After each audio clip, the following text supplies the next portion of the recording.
Ia, fatalo fatu le pa yamare malu le tatu o tunu nei whaenga o le afi. O lea ua toe 5 minute. O na tale o le tulai wha. Ia, mai samo nei.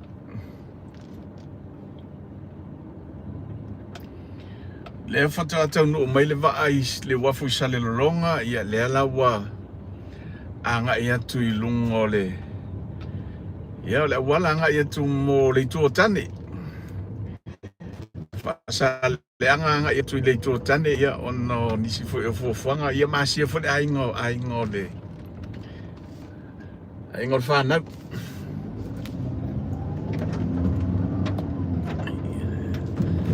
Ia tu langa na lo i SALAFAI le taimi nei. Matango fia le sulo le la. Ia fōringa vai o le lofa maleanga lei o le tātou matai o le langi. Mōsi o tātou utunu. O mai ale vese o polu. Ia peo na iei le tātou sisi ngā fua. I le vai aso utona ia le alawanga i mai SALAFAI ia sia ainga ia e le toe taliu atu. Ia mo au se tālia i le aso tofi. Ia nei Salelologa. Le Afioga o le tolo tamauli.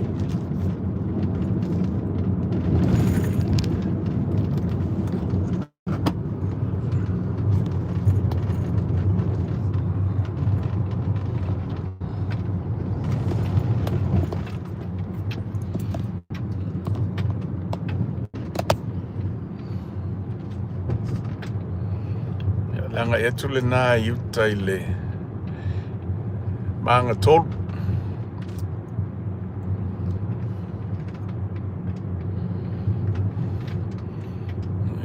Le ia se vevesi o SALAFAI nei. Ia e mise ai o lewa te lo taimi nei o lewa to tele le tātou tunu o lewa. Ia fia ngai foi mga se sengo le afi. Ia ma fasau ni atu ai foi mo. Ia ta longa foi masani ai le tupulanga i le afi ia pe anga ngai fo le la. Mo le paolo. Ia fa nga solo ai foi ta longa. Ia i le afi. Ia le tulanga na le lo ia motu tele SALAFAI nei. Anga ia tu le ai Salelologa.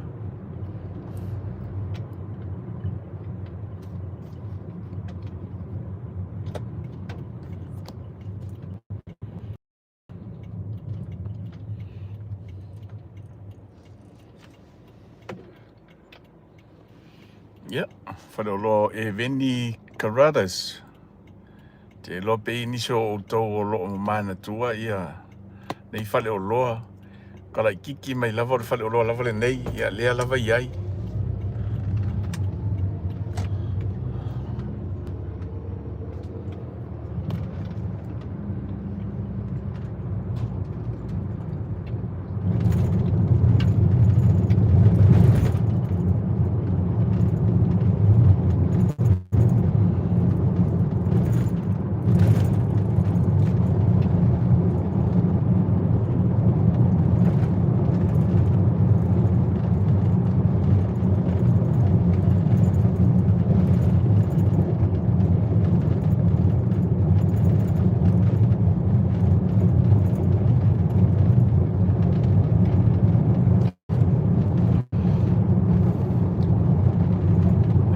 Na toe whaamanatu tu lava. Ia le pa ia mare manu tātou tunu. E mese lava i tātou o lo lala mapapa ao. Ia tunu o e mamau. A whai o fau malanga mai lo tātou tunu. O wata whaonga. Ia ponisi fau fuanga. Wharaveleave whale ainga. Awan ngalo a whai e sa ili sou sa. Mana tua. Ia le tautua le whaonga ia le lipule. Ia fiu. A pelone tu isawai. Ia. Alo foi fascino le sunga de lifa le licea fa fenga le kalesia metisi ya wa marolo ya mai tunga ma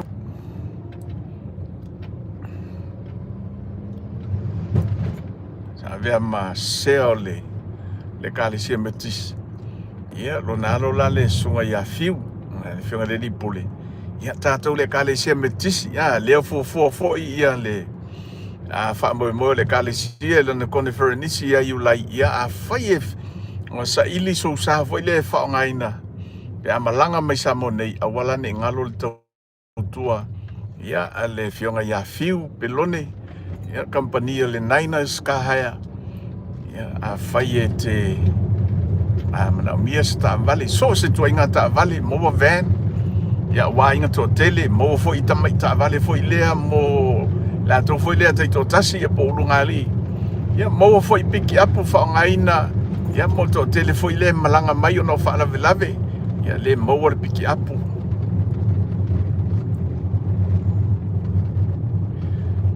o Salelologa le ala vanga e tu tato nei Salelologa.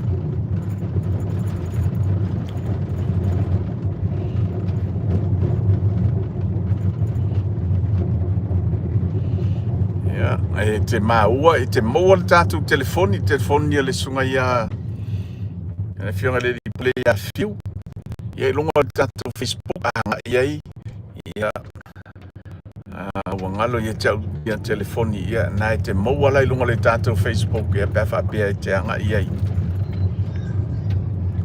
pia mana o mia so sa fa ngaina ia pefa pia malanga mai samonei maua foi ia o le company ia la tu te awina mai samonei awina tu foi ia o loa ia mota fa moli mai tatu tunu awina tu so se tunu o langi ia foi au nanga ma le tautua le na ia le Afioga ia fiu Afioga le lipule to fai ia fiu ia to o le Belton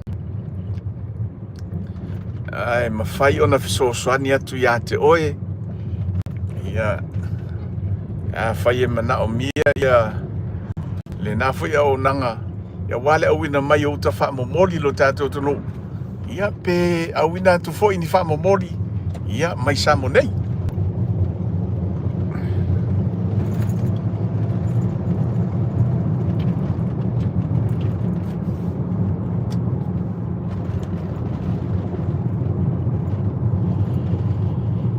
mo le toi foi fa tai man fa malo lo Afioga le lipule lo to fa fiu ia ma le faletua fai foi ona awina mai ia le tavali ia polo na sa foi ia sa le lo fa ngaina le Niners kahaya ia le o fa ngaina le tatu pokalami le tautua ne sa mo finau malanga mai sa va ile se tutongi ia ele fa pe la fa tu ia le tatu pokalami le se tutongi ia na fa pe le fa so tai mai fiu ia e te sa o te fa a se ta vale foi ele se tutongi ele se tutongi ia ono le ma wala vai masaninga fa nga wo ma le Afioga le lipule ia fio mai lai sa monei ia le lai tutongi comment mai lalo le tātou live ia po fele tunu vanga le kilope lalangi lo fapeo na mo mai le tātou live ia ilonga le tātou YouTube channel le vanga le afiafi nai ta faunga pupu mai lo tātou tunu mai boanga ia awala fo ia lau sila mai lau mai mo mai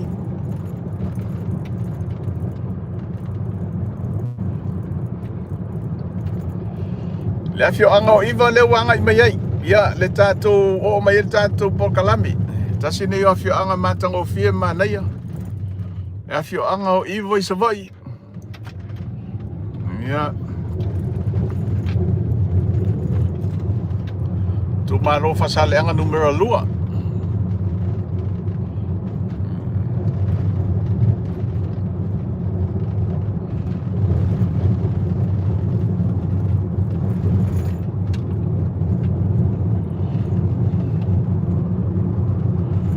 tasi nei tu malo matango fie sa mo nei tu malo nei o Faasaleleaga mata mai lava i Faasaleleaga numero mo se tau lava lo Faasaleleaga numero 5 lei me se Faasaleleaga fa le tonu matango fia tele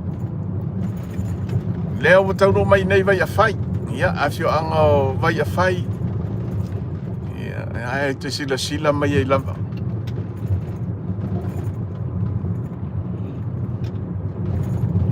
tau mo fai lava tu inatu ia wa fo le sila mai mo mai le tatu o tino vai sa ulu tau no mai vai sa ulu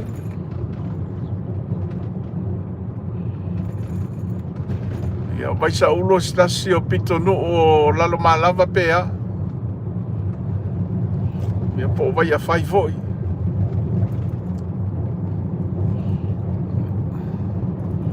po iba foi lea la bo mai Lalomalava afioga Lalomalava leo tatu tau no mai ai ia sila antu i le tu lea lo iai ia le falisa le kalisi e fakasa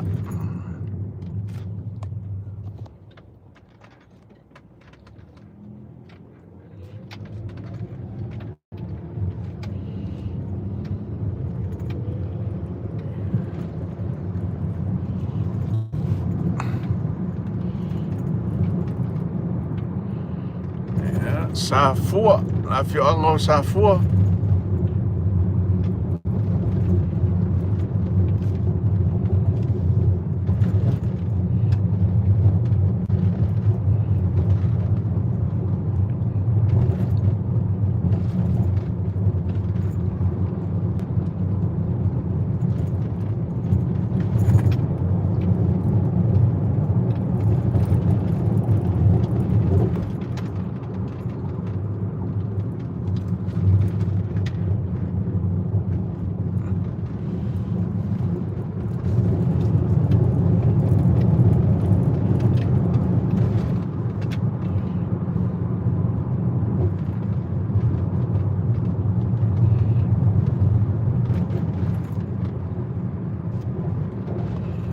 ia lea ua faasolo atu i sapapali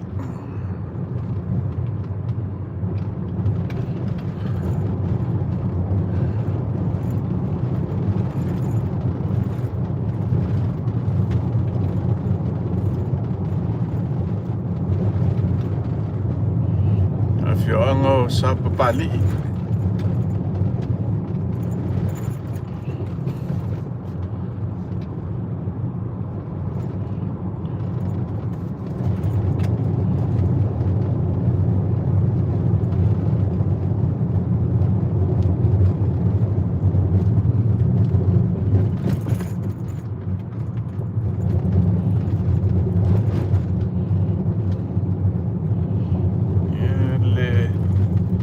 fale tali malo o le Rosalote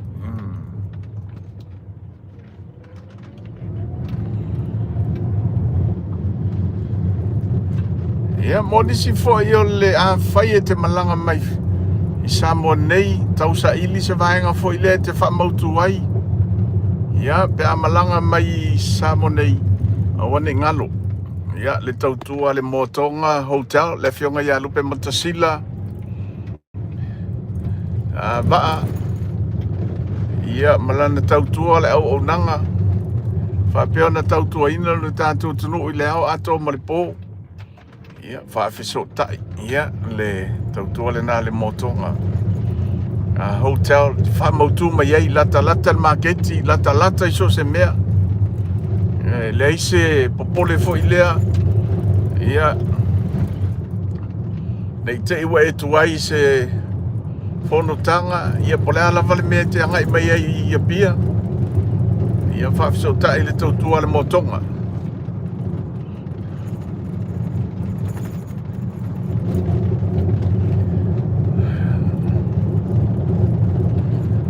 le ngata o le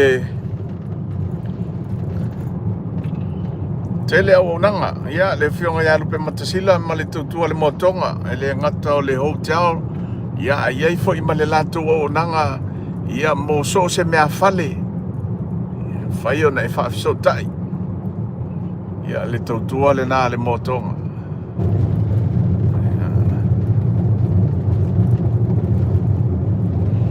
ia leo tātou i nei fusi Safotulafai fusi Safotulafai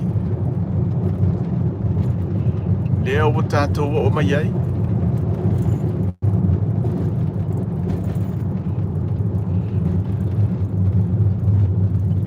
Lea Afioga e fio ai le ilua mo nalo. Whapea fo'i la latou lua ia tuilangi manam lo ulu. Mamanu ia Safotulafai. Paula me le fale tonu ai tele fo'i o tatu tangata nei savai nei ia whapena fo'i maupolu. Ia mai latu ta vale sa sile ai on sa vavali.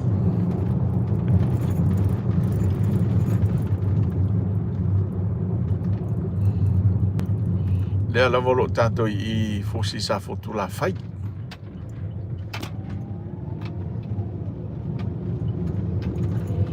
Ia au nanga foi lea fulu ai tavali. La o pasi atu ia pe fa piesa I se me fulu ai lo sai nei Faasaleleaga ia le moa le kauasi nei ia I fusi Safotulafai.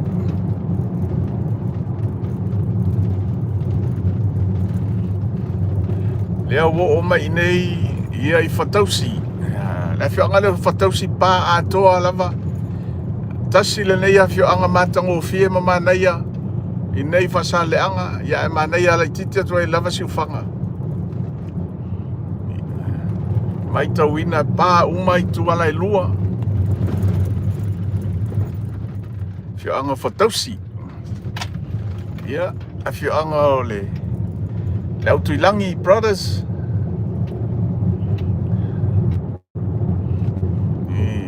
Sila mai le matango fie ia mafuanga na elena tusi pese fo ilea savai aulelei ia sila mai ese le aulelei o SALAFAI tau I lei mal pese SALAFAI e aulelei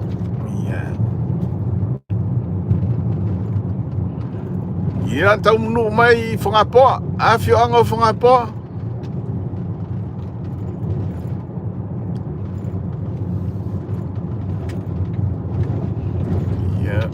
ia sila mai ai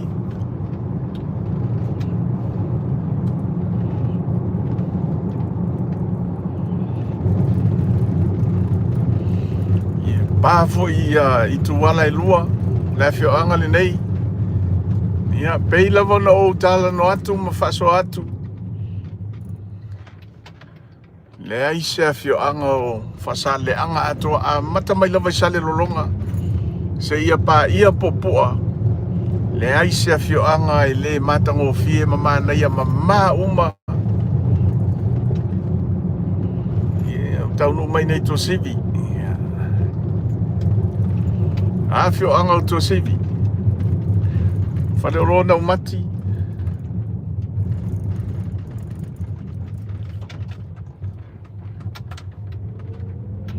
mea lo ia tatu fale mai Tuasivi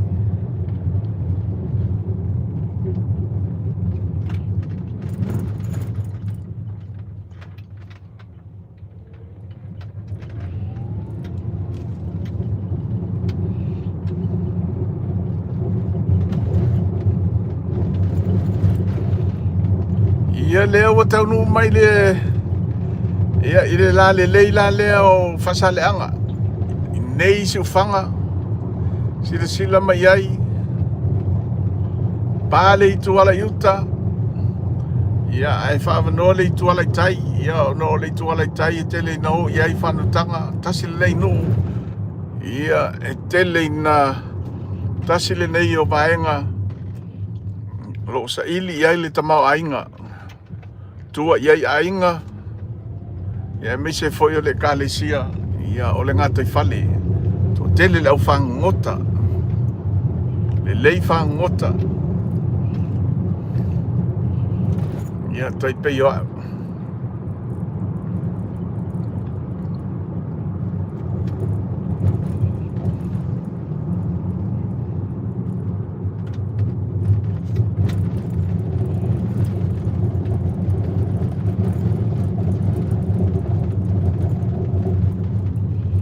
Ia, loto ale kale se asfito to fia mai. Ia, ina isi ufanga isa voi.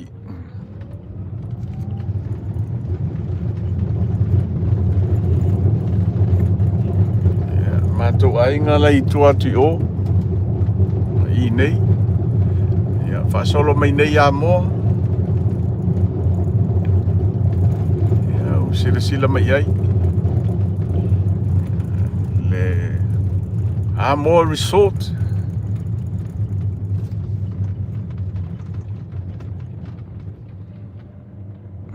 Mata ngo fia fo ia le nei no whanga. Ia.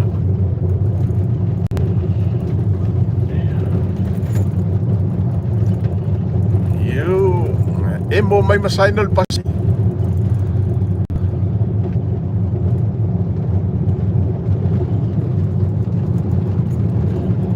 Ia, leo watau nuu mai, Afioga o Sapini.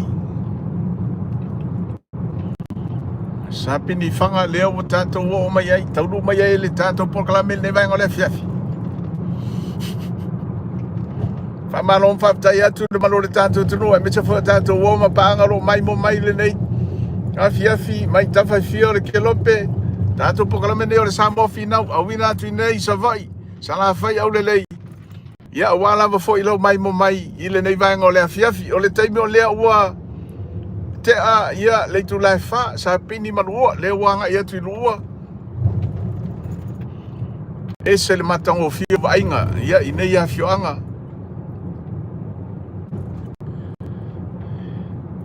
mana ia pe a fa pe o miani sa like e mai comment mai fo i fa ilo mai po fele mai ngole lalolangi o lo fa pe o ne mai mo mai ai vai le mana ia a tango fie ia o nei Faasaleleaga ia le tumalole nei o lo faapeo na tulai atu ai ia le Afioga ia te apeato Afioga le faipule le tamamatua ia te apeato ia nei Faasaleleaga numero 4.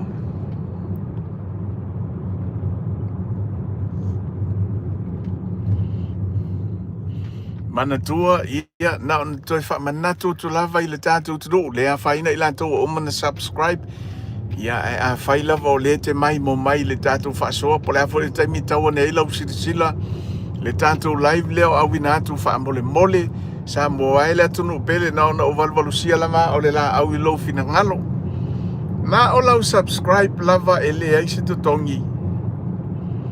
Ia, e mawhai e ona e maua, mai fisoswani mai fo tātou pokalame, maua fo i taimi e mwhai ona matu ai tātou live.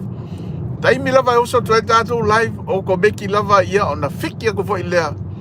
Ia ma i loa i lunga, sila fia i lunga o lau telefoni.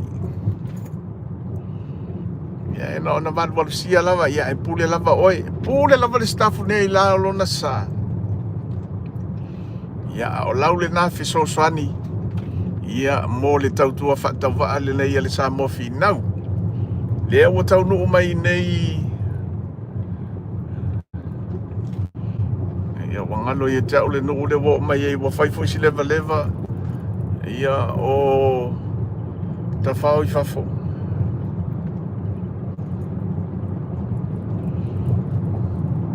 Lea ua whaasolo atu i sasa ai. Ia o malai lau pasi atu. Ia whaasolo atu ai loa lea i sasa ai. Ia le Afioga le li faipule tama matua ia te apeato.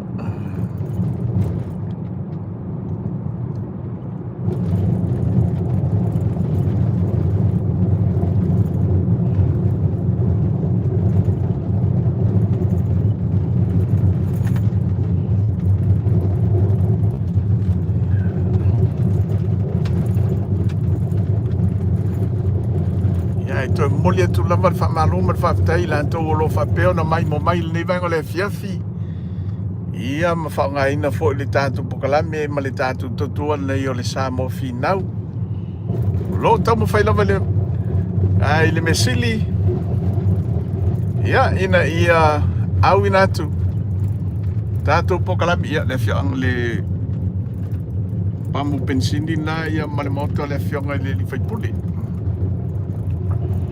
Tau mo fai lava au inatu nisi o vaenga. Ma vaenga ese mai lo tātou tunu.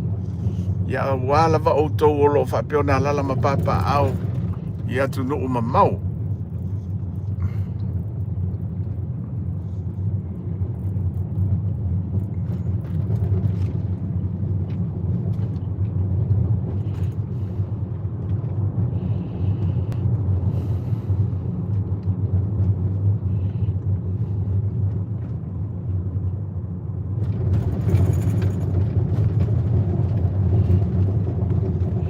No vai era vale mana ia o wala. SALAFAI nei, il vaenga le fasolo mai Faasaleleaga. Ia lo mana ia lava wala. Ia le wanga i mai nei sai pipi. Na Afioga sai pipi le o mai ai. Ia le tato polo kalame.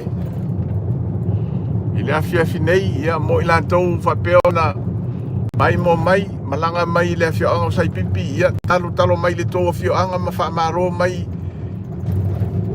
ia inai o tō ainga o mai masani inai sai pipi